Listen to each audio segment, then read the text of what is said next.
میرے بھائیو دوستو بزرگوں، میں نے ایک آیات کا سہارا لیا ہے۔ اس آیت کے اندر اللہ سبحانہ و تعالی محمد صلی اللہ علیہ وسلم کو اشارہ کر کے کہہ رہے ہیں کہ محمد ان سے پوچھو، وَلَئِن سَأَلْتَهُم مَّن فِي السَّمَاوَاتِ وَالْأَرْضِ لَيَقُولُونَ اللَّهُ۔ سوچنے کی بات ہے کہ اللہ نے کہا ہے محمد ان سے پوچھو، کس سے؟ عتبہ سے، شیبہ سے، ابو جہل سے، ان سے پوچھو، ان لیڈران مکہ سے پوچھو، اسلام کے دشمنان اسلام سے پوچھو، اسلام کو مٹانے کی کوشش کرنے والے سے پوچھو، جو اللہ کو ماننے کے لیے تیار نہیں ہیں اور جو محمد صلی اللہ علیہ وسلم کو نبی ماننے کو تیار نہیں ہیں، ان سے پوچھو کہ آخر زمین و آسمان کو کس نے پیدا کیا ہے؟ زمین و آسمان کو کس نے پیدا کیا ہے؟ کون ہے زمین و آسمان کا پیدا کرنے والا؟ پھر اللہ تعالیٰ خود کہتا ہے کہ یہ کہیں گے کہ اللہ ہے، اللہ، کہ ضرور بھی ضرور زمین اور آسمان کا پیدا کرنے والا تنہے تنہا اللہ ہے۔ وہ اللہ ہے جو چاہے، جب چاہے، جیسا چاہے، جس طرح چاہے کر دے، کوئی روکنے والا نہیں، کوئی ٹوکنے والا نہیں۔ وہ اللہ ہے جو حیات موت کا مالک ہے، عزت ذلت کا مالک ہے، سب کچھ کے بغیر سب کچھ کرنے والا ہے۔ وہ اللہ ہے جو کن فیکن کا مالک ہے۔ وہ اللہ قادر مطلق ہے، وہ ہے زمین آسمان کا بنانے والا۔ یہ کہیں گے کون؟ جو ماننے کو تیار نہیں، پیغام سننے کو تیار نہیں، وہ کہیں گے کہ کرنے والا اللہ ہے، دھرنے والا اللہ ہے، بنانے والا اللہ ہے، نفع دینے والا اللہ ہے، عزت دینے والا اللہ ہے، ذلت دینے والا اللہ ہے، سب کچھ کرنے والا اللہ ہے۔ میرے بھائی اور دوست بزرگوں، غور کرنے کا مقام ہے کہ جو دن رات اس کوشش میں لگے ہیں کہ کوئی اللہ کا نام لینے والا نہ رہے، کوئی اللہ کو پوجنے والا نہ رہے، کوئی اللہ کو اللہ کہنے والا نہ رہے، جو محمد صلی اللہ علیہ وسلم کو نبی کوئی ماننے والا نہ ہو، اور وہ کہہ رہے ہیں کہ یہ کہیں گے، اور اللہ کہہ رہا ہے کہ یہ کہیں گے کہ اللہ ہے۔ آج میرے بھائی اور دوست بزرگوں، سوچنے کی بات ہے کہ ہم اللہ کو ماننے والے، اللہ پر ایمان رکھنے والے، اپنے آپ کو مسلمان کہنے والے، حب رسول کا دعویٰ بھرنے والے کہ ہم نبی کے عاشق ہیں، نبی کا دیوانہ ہیں، نبی ہمارے لیے سب کچھ ہے، جو کالی کملی والا ہے، سنہری جالی والا ہے، آب کوثر کا مالک ہے، امام الانبیاء ہے، رحمت للعالمین ہے، سرور دو جہاں ہے، نبیوں کے سردار ہے، محمد مصطفیٰ صلی اللہ علیہ وسلم۔ ہم نام لیوا ہیں لیکن ہماری زندگی محمد صلی اللہ علیہ وسلم کی زندگی کا الٹا رخ ہے کہ کعبہ قبلے کی طرف ہے، جہاں کی مٹی کو چومنا چاہتے ہیں، جہاں کی دیوار کو بوسہ لینا چاہتے ہیں، جہاں کی مٹی کو سرما بنانا چاہتے ہیں، لیکن ہمارا رخ تو مشرق کی طرف ہے، پورب کی طرف ہم رخ کیے ہوئے ہیں اور خواب دیکھ رہے ہیں کہ ہم پشچم کی طرف بڑھ رہے ہیں۔ نبی صلی اللہ علیہ وسلم کی زندگی سے اور رخ ہمارا ہے کہ سنت کو چھوڑ کر، شریعت کو چھوڑ کر، اپنی چاہت، اپنی مرضی، اپنی سب کچھ، جبکہ صحابہ کا دور، حضور صلی اللہ علیہ وسلم کا دور، تابعین کا دور، تبع تابعین کا دور اس بات پر شاہد ہے کہ سنت پر کامیابی ہے، رواج پر ناکامیابی ہے۔ رواج سے رواج پھیلے گا اور سنت سے سنت زندہ ہوگا، اور دین کے خلاف جتنی چیزیں آئے گی رواجی، اس کی جو ہے موت سنت کے اندر ہے۔ اس لیے تو صحابہ کہا تھا کھاتے کھاتے کہ دیکھو تم اتنے بڑے دربار میں ہو، تمہارا کھانا گر گیا ہے، لقمہ تم اٹھا کے کھانے جا رہے ہو، پتہ ہے کس کا دربار ہے؟ وہ کہنے لگے کہ کیا کہہ رہے ہو تم؟ اترکو سنت حبیبی صلی اللہ علیہ وسلم ہؤلاء الحمقاء، کہ ہم اپنے حضور کی سنت کو، اپنے حبیب کی سنت کو، اپنے ماوا اور ملجا جہاں کا جس پہ نذرانہ ہے اس کی سنت کو، ان بے وقوف ایک گدھاؤں کی وجہ سے ہم حبیب کی سنت کو چھوڑ دیں گے؟ حبیب نے بتایا ہے لقمہ گر جائے تو اٹھا کے کھاؤ، جو منہ کے باہر سے ہو، تو کہا اس کو چھوڑ دیں گے؟ سنت کو چھوڑنے کو صحابہ تیار نہیں، تابعین تیار نہیں، تابعین تیار نہیں، تب جا کر کامیاب تھے۔ اور وہی ہمارا منزل ہے، وہی ہمارا منزل ہے۔ جتنے ہم سنت کی طرف بڑھیں گے تو خدا پاک کی قسم اللہ کے حبیب صلی اللہ علیہ وسلم پر ہمارا یقین پختہ ہوگا، اعتماد بڑھے گا، اور اللہ تعالیٰ کام بناتا ہوا اس جگہ سے دکھائے گا جس جگہ کام بگڑتا ہوا ظاہری نظر دیکھتی ہے۔ کیوں نہ ہم نے جو کلمہ پڑھا ہے اس کلمہ کا یقین یہی سکھاتا ہے، جس کا نام اخلاص ہے کہ آمنت باللہ و ملائکتہ و کتبہ و رسلہ والیوم الاخر والقدر خیرہ و شرہ من اللہ تعالی والبعث بعد الموت۔ لیکن کیا افسوس کی بات بتائی جائے کہ ہم مسلمان ہیں، ایسے نام لیوا مسلمان ہیں جسے ایمان کے فرائض پتہ نہیں۔ میں یہ اس لیے نہیں کہہ رہا ہوں بلکہ تجربہ بتا رہا ہوں کہ اگر اس مسجد کے دروازے کو بند کر دیا جائے اور کہا جائے ایک ایک کو بھائی بتا تو مسلمان ہے کہ نہیں، نہ مسلمان ہیں، کلمہ پڑھا ہے کہ نہیں، کلمہ پڑھے ہیں، ایمان کے فرائض بتا، تو آدھے سے زیادہ ہم میں سے ہی نکل آئے گا۔ کیا سنائیں ان لوگوں کی بات جن کے یہاں حال یہ ہے کہ صحابہ کی نسل ہے، لیکن دین کی محنت چھوٹنے کی وجہ سے، جو محنت حضور صلی اللہ علیہ وسلم کو اللہ نے دیا تھا، جو محنت کے ذمہ دار ایک ایک امتی تھی کہ نبی والا غم، نبی والا فکر، نبی والے درد میں یہ سسکتا،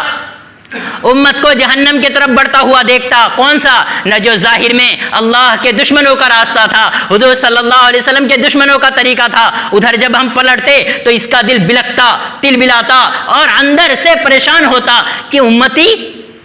حضور کا امتی، جو امتی کو اللہ کے حبیب خون بہا کر اور رات دن ایک کر کے، حضور کے صحابی بچے کو یتیم، بیوی کو بیوہ اور دن کو رات، رات کو دن کر کے اس طرح محنت کر کے سینچا تھا، وہ امتی حضور کے طریقے کو چھوڑ کر غیروں کی طریقے سے محبت کرنے لگے، پلٹ جائے، اس کا دل نہ تل بلائے تو پھر افسوس کرنا چاہیے۔ کیوں نہ ہم حضور کے امتی میں ہیں؟ ہمارے لیے یہ آیت کھٹکھٹا رہی ہے، الم یاتکم نذیر، یہ آیت ہمارے لیے دستک دے رہی ہے۔ جو اعلیٰ سطح کے اوپر کے درجہ کے جو ہے اپنے آپ کو سمجھنے والے ہیں، گویا کہ انبیاء کے وارث سمجھتے ہیں جسے سمجھا جاتا ہے، یا ہے کہ اس کے بعد والے صف اولا والے جو اپنے آپ کو نمازی سمجھتے ہیں، اپنے آپ کو دیندار سمجھتے ہیں، یا اس کے آگے والے جو اپنے آپ کو مسلمان سمجھتے ہیں، یہ وہ سمجھ کر خیال کرتے ہیں کہ دیکھو ہم مسلمان ہیں، ایک دن ضرور جنت میں جائیں گے۔ کیوں نہ ہم اپنے رب کو رب مانتے ہیں، اور رب کا کہنا ہے جو کلمہ لا الہ الا اللہ کہا ہے، جو کلمہ لا الہ الا اللہ کہا ہے وہ جنت میں جائے گا۔ جس کے دل میں اتنی چنگاریاں ہیں، جو اس حدیث کا خلاصہ ہے، من رأى منکم منکرا فلیغیرہ بیدی فإن لم یستطع فبلسانی وإن لم یستطع فبقلبی فذلک اضعف الایمان، کہ بس اتنا کم ایمان کہ اس کا دل برائی کو دیکھ کر تل بلاوے اور اس برائی کو بدلنے کے لیے دل سے دعا کرے۔ اتنے درجے کا ایمان رکھنے والا بھی وہ اپنے آپ کے لیے کامیابی اس کے پلے ہے کہ دنیا سے 10 گنی بڑی جنت اس کو ملے گی، لیکن جو اس کے علاوہ ادھر جا رہا ہے یہ سب ذمہ دار ہے، سب ذمہ دار ہے کہ آج مسلمان ہم لوگ تو ایک ایمانی ماحول اور مسلمانوں کے ماحول میں ہیں، اس لیے اس حدیث کا خلاصہ ہمیں سمجھ میں نہیں آئے گا کہ من قال لا الہ الا اللہ مخلصا دخل الجنہ، کہ جس نے اخلاص کے ساتھ لا الہ الا اللہ پڑھا ہے وہ جنت میں ضرور بھی ضرور جائے گا، اس میں شک نہیں۔ اس پر ایک بات آئی ہے کتابوں پہ، ایک بڑے پنڈت صاحب نے پوچھا کہ اچھا یہ بتاؤ تمہارا اسلام تو عدل والا ہے، انصاف والا مذہب ہے، پھر یہ کیا بات ہے کہ ایک آدمی ہے کہ وہ جتنے خیر کے کام ہیں بظاہر سب کر رہا ہے، ہاسپٹل بنوا رہا ہے، بیماروں کو جو ہے تیمارداری کر رہا ہے اور قیدیوں کو چھڑا رہا ہے، حق کا انصاف کرتا ہے، جو ظالم ہوتا ہے اس کے ہاتھ پکڑنے کی کوشش کرتا ہے، جو مظلوم ہوتا ہے اس کو سہارا دیتا ہے، راستہ بنواتا ہے، کنواں کھدواتا ہے، اور پڑھائی کے لیے اعلیٰ سطح کا سوچ رکھ کر اس کو جو ہے تعلیم دیتا ہے، اور پاک دامن ہے، زنا نہیں کرتا، چوری نہیں کرتا، جھوٹ نہیں بولتا، غیبت نہیں کرتا، دھوکہ نہیں دیتا۔ اور ایک مسلمان ہے جو چوری کرتا ہے، زنا کرتا ہے، شراب پیتا ہے، لٹیرا کام کرتا ہے اور ایسی ایسی حرکتیں کرتا ہے جو حرکتوں سے اسے شرم آتی ہے، لوگ سننے کے بعد اس کے شرم سے سر نیچی ہو جاتی ہے. تمہارا اسلام کہتا ہے عدل والا ہے، انصاف والا ہے، اور تمہارا فیصلہ یہ ہے کہ ایک آدمی سب کچھ اچھائی کرتا ہے، بس اللہ کو نہیں مانتا، کلمہ لا الہ الا اللہ کی، اشہد اللہ کی گواہی نہیں دیتا، اور سب اچھائی کرتا ہے. اور ایک آدمی اللہ کو اللہ مانتا ہے اور سب برائی کرتا ہے کہ داستہ برائی سے بھرا پڑا ہے، سر اٹھا کر اس داستے کو دیکھنے کی بھی جو ہے جرت نہیں ہوتی، ہمت نہیں ہوتی. ایسے بڑے بڑے کانڈ ہے، اور تم کہتے ہو یہ جنت میں جائے گا وہ جہنم میں جائے گا. یہ تمہارا اسلام کا کیسا فیصلہ ہے؟ سوچنے کی بات ہے کہ نہیں؟ اتنا سارا کانڈ میں بھرا ہوا ہے دفتر، اور ادھر اچھائی سے بھرا ہوا ہے. بس یہ ہے کہ اللہ کو نہیں مانتا، یہ ہے کہ اللہ کو رب کہتا ہے، اس کے پاس نہ نماز نہ روزہ بلکہ الٹا، لیکن رب کو رب مانتا ہے. یہ رب کو رب نہیں مانتا بلکہ سب کو مانتے ہوئے یہ جو ہے سب اچھائی کیا ہے. تم کہتے ہو یہ جہنم میں جائے گا، یہ تو ضرور بھی ضرور ایک دن نہ ایک دن جنت میں جائے گا. کیسا انصاف ہے؟ ان سے کہا گیا دیکھو ریاضی کا قاعدہ ہے کہ ایک آدمی نے ایک لکھا، پھر 0.000 لگایا تو اس کے میٹر بڑھ گئے. ایک کے بعد 0 لگایا، 10 بن گیا، 100 بن گیا، 1000 بن گیا، 10,000 بن گیا، لاکھ بن گیا. کچھ نہیں کیا تو 0 لگا، نیکی کرتا اس پہ جو ہے اور اڑتا کہ 0 لگا پھر بھی بڑا ہے.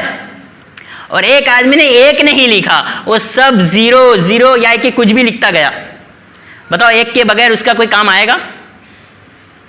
کچھ کام آنے والا نہیں. اس لیے اس بات پہ تو ہمیں فخر ہے، خدا پاک کی قسم یہ بات اس وقت جا کر سمجھ میں آئے گی جب تمہارے ماحول میں یہ حالات آ جائے گا کہ تم دیکھو گے کہ تم مسلمان ہو، تمہارا بھائی کافر ہونے چلا ہے، تم مسلمان ہو، تمہاری بیٹی غیر کے ساتھ نکل کے بھاگ رہی ہے، تم مسلمان ہو اور تمہارے رشتہ دار وہ غیر کی طرف مائل ہے، تب دل میں تمہیں اس کا احساس ہوگا. ابھی ہمارا سفر ہوا ہلدیا کی طرف،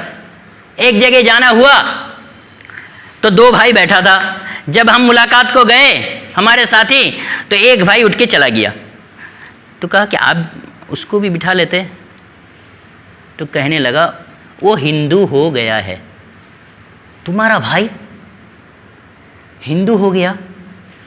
مرتد ہو گیا، تمہیں احساس نہیں، تم کھا رہے پی رہے بیٹھ رہے ساتھ ہو، تمہیں اتنا احساس، تمہارے دل پہ دکھ نہیں ہے؟ پھر اس کو سمجھانے کے بعد اسے احساس ہوا کہ ہاں یہ اس نے غلطی کیا ہے، وہ مرتد ہو گیا، اس کو غلطی ہے کہ غلط ہے، غلطی کا بھی اسے احساس نہیں ہے. اسی وقت ایک لڑکی، شادی شدہ لڑکی چلنے لگی، اس کے ہاتھ پہ ہے سانکا، ماتھا میں سیندور. اس کو حافظ صاحب پہچانتے تھے، وہ کہنے لگے یہ تو فلاں کی بیٹی ہے، اس کے ہاتھ میں سانکا، اس کا سیندور. تو کہنے لگے ہاں وہ اس کے ساتھ شادی کر لی ہے. باپ ماں کے ہوتے ہوئے، باپ ماں اتنا کمزور ایمان والے کیسے بن گئے کہ اس کے ہوتے ہوئے ایک سے ہوا تو شادی ہو گئی، اب وہ آ رہی جا رہی اسے بھی لینا دینا نہیں ہے. یہ قریب کے علاقے کی بات بتا رہے ہیں، آپ کو دور کے علاقے کی بات نہیں بتا رہا ہوں کہ کانگو کا علاقے کا میں کارگزاری سناؤں کہ وہاں پہ جماعت پہنچی، اجتماع طے ہوا، ایک آدمی 1000 کلومیٹر سے ایک نوجوان چل کے آیا اور وہ آ کر کہنے لگا تم یہاں جوڑے ہو، یہ حضور صلی اللہ علیہ وسلم کی طرح داڑھی ٹوپی والے کو جمع کرنا چاہتے ہو اور تم اس سے کہتے ہو کہ یہ زنا نہ کرے، یہ چوری نہ کرے، یہ اپنا ستر چھپائے، تم اس بنیاد پر یہاں جمع کیے ہو. ہم جو ہیں صحابہ کی نسل ہیں، لیکن ہمیں تو کہا گیا کہ مسلمان ہی نہیں ہے، اور ہمارا وہاں یہ رواج بن گیا کہ ہم شادی میں سور دینا یہ اسی طرح متبرک سمجھتے ہیں، اسی طرح بابرکت سمجھتے ہیں اور اسی طرح برکت کی چیز سمجھتے ہیں. جس طرح میں نے سنا ہے کہ انڈیا میں بچیاں قرآن لے کر باپ کے گھر سے شوہر کے گھر جاتی ہے، یہ اور بات ہے کہ آج کے دور میں تو ہمارے گھر سے قرآن لے کر نکل کے تو جاتی ہے، لیکن وہ ٹی وی کے اوپر ہوتا ہے. اب تو ٹی وی کی بھی ضرورت نہیں ہے، وہ طاق میں شب برات پہ جو ہے اسے دھنی دی جاتی ہے، اگر بتی لگا دیا جاتا ہے، تھوڑا صاف کر دیا جاتا ہے. یہ افسوس کی چیز ہے کہ آج یہ نوبت کیسی آئی. اس کی نوبت کی وجہ یہ ہے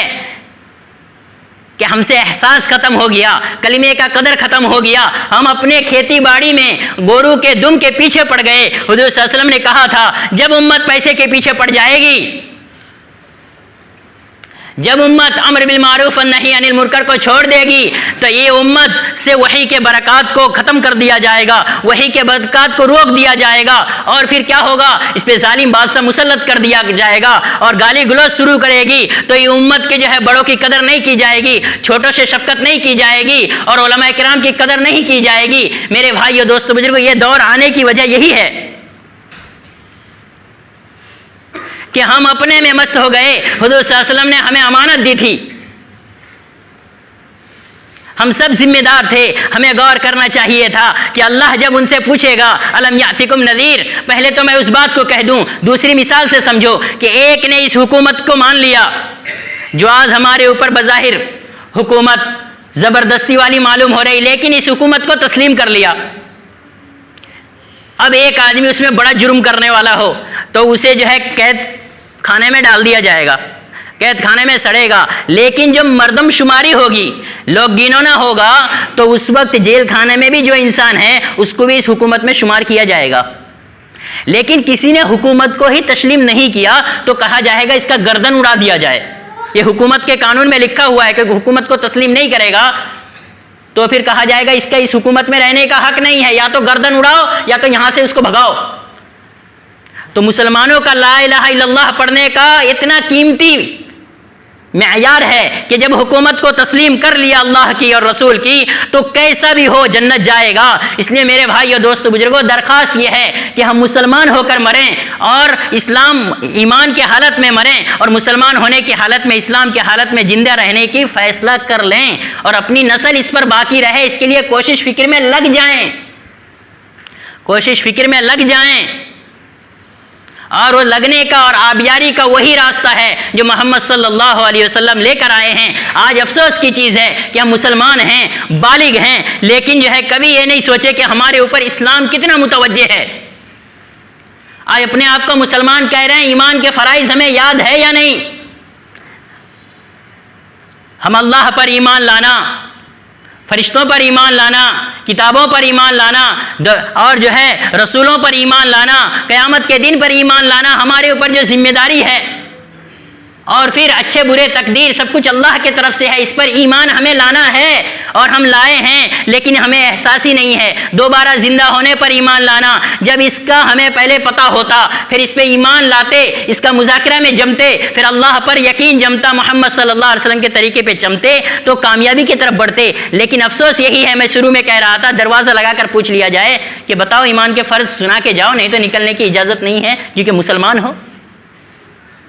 آج کتنی افسوس کی بات ہے خدا پاک کی قسم کہ ہم مومن ہیں، مسلمان ہیں، ہمیں اتنا بھی پتہ نہیں کہ ہم اپنے باپ کے جنازے میں کھڑے ہو کر دعا پڑھ سکیں، کہ آخر وقت میں ہم اپنے جو باپ میرا انگلی پکڑ کر چلایا ہے اس باپ کے جنازے میں کھڑے ہو کر کم سے کم دعا تو پڑھیں۔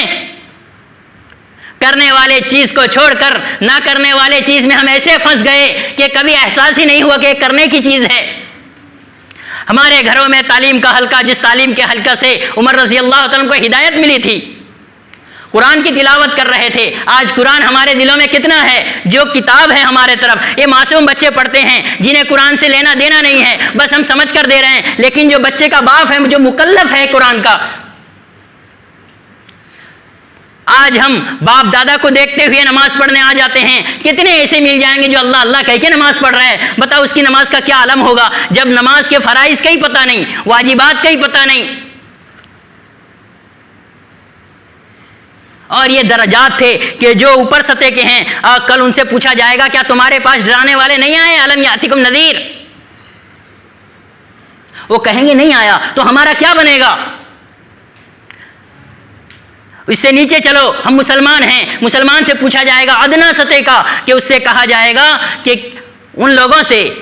جو مسلمان نہیں ہے کہ یہ تمہارا پارٹنر تھا تجارت کا، یہ تمہارا دوست تھا، تم اس کے ساتھ اٹھتے تھے بیٹھتے تھے، اگر ایک انگارہ ہوتا اور انگارے کی طرف دونوں بڑھتے اور انگارے میں تو اس کا پیر پڑنے جاتا اور تم دیکھ لیتے، وہ نہیں دیکھتا، تم اس دوست کا پیر جو تمہارا اسکول کا فرینڈ تھا یا کہ تمہارا تجارت پارٹنر تھا یا بہت اچھا تمہیں جو ہے ہیلپ کرتا تھا، اس کا پیر اس انگارے میں پڑ رہا ہے، تم نے دیکھا اس نے نہیں دیکھا، تم اس کو پیر اس انگارے پہ رکھنے دو گے یا فوراً جھٹک کر کہو گے بھائی دور ہو جا انگارہ ہے؟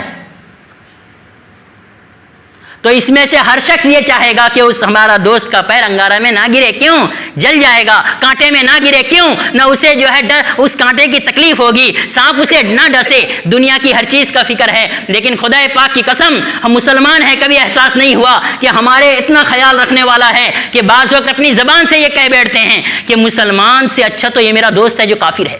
کیونکہ اس کا بڑا اچھا اخلاق ہے۔ لیکن کبھی ہمارا دل میں یہ دستک نہیں ہوا، مرتے ہی دردناک عذاب میں چلا جائے گا، دنیا سے 70 گنا زیادہ سخت آگ اس کو چھونے والی ہے۔ دل میں اگر درد کے ساتھ آہ نہیں بھرے ہو تو تم اس امت کا حق ادا کرنے والے شمار نہیں کیے جاؤ گے، اور اگر دل میں آہ ہے، دل کے اندر تڑپ ہے، کوشش ہے، دعا ہے، پھر اس کا مقدر اللہ کے ساتھ ہے، ہم بری ہیں۔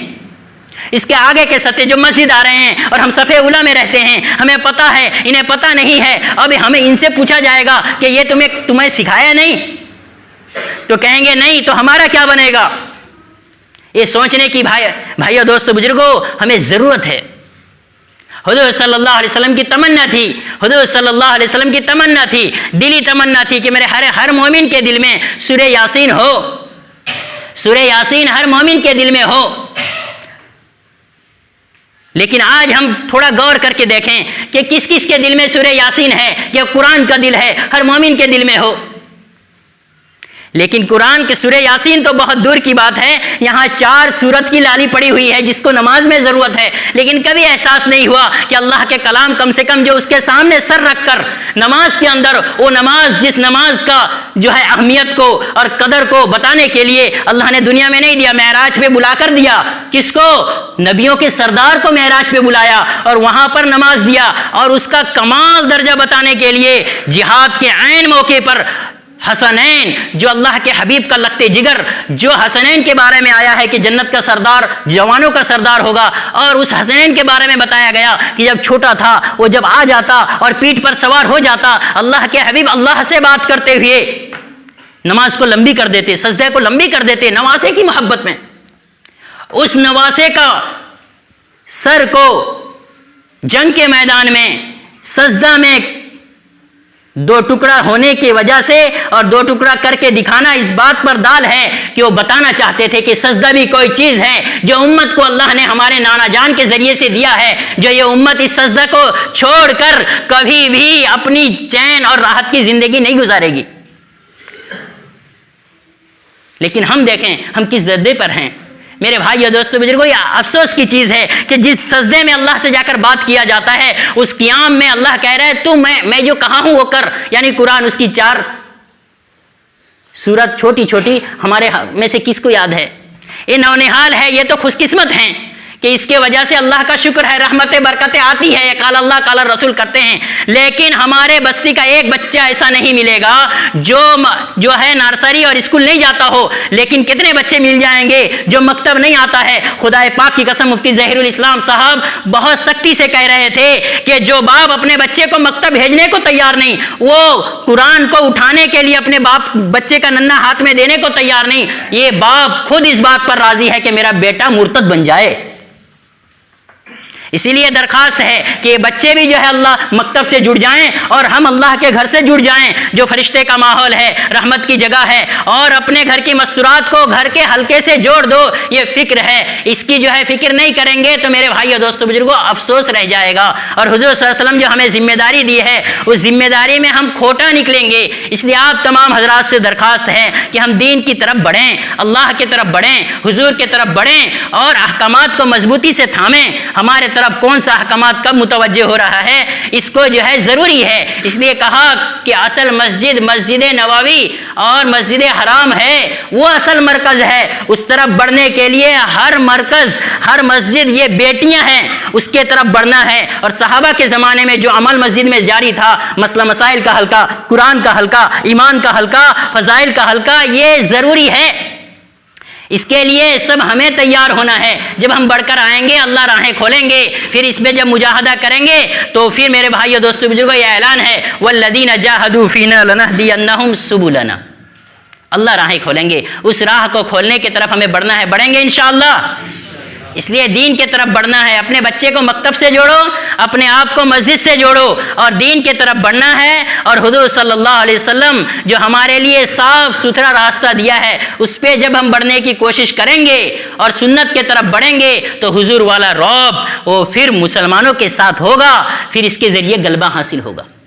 اس کے ذریعے غلبہ حاصل ہوگا۔ نہیں تو آج ہماری نسل خدا پاک کی قسم وہ اعمال حقیقی سے دور ہونے کی وجہ سے صحابہ کی جہاد کا جتنے واقعات ہیں اس کو اٹھانے سے پتہ چلتا ہے کہ جب امت کو امن کی طرف لانے میں جو کوشش کیے ہیں اس کو کھولنے سے پتہ چلتا ہے، وہ اس کا راز بتاتے تھے اور راز کا خلاصہ دشمنوں نے کہا، دشمنوں کے لیڈروں نے کہ دیکھو ان کی تعداد کم ہے، سب صفات جب دشمنوں نے سن لیا تو کہا بس یہ ان کے سامنے سے اللہ کی مدد ہٹ جائے پھر ہماری تعداد زیادہ ہے ہم جیت لیں گے۔ مسلمانوں کے ساتھ اصل اللہ کی مدد ہے،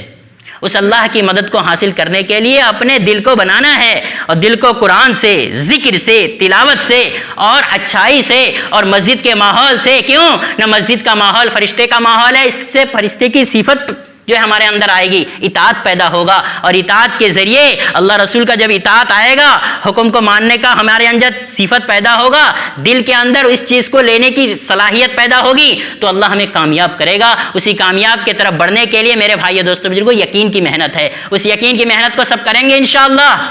اللہ تعالی ہمیں صوفی کے عمل سے نوازے اور اپنے آپ کو حقیقی اعمال کی طرف بڑھنے کی توفیق دے اور سنت کو جو ہے